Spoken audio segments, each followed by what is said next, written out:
Lesson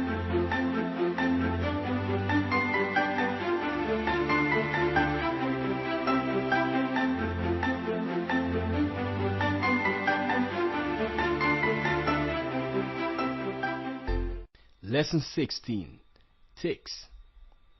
Now, the Treasury International Capital Survey, TICS, is a measure of foreign investments back into the U.S. economy.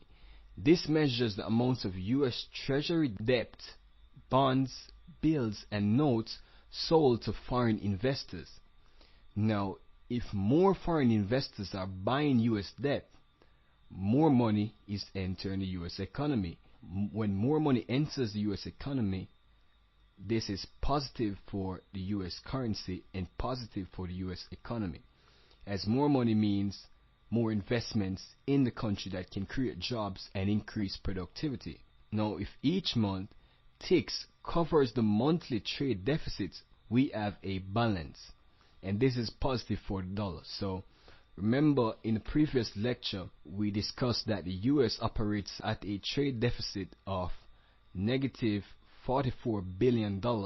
So the US would need to get $44 billion worth of foreign investments to balance the trade deficit. So, and this is not US investments, no, this has to be foreign investments, because this has to be money coming into the US economy.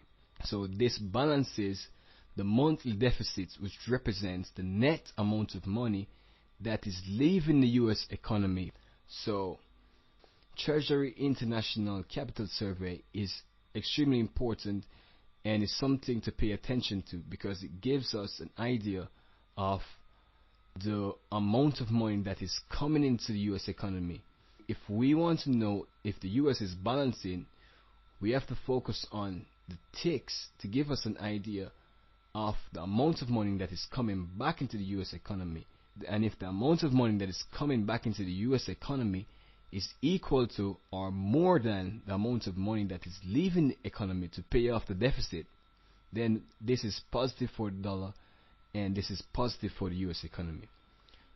In the next lecture, we'll be focusing on the Philly Fed index.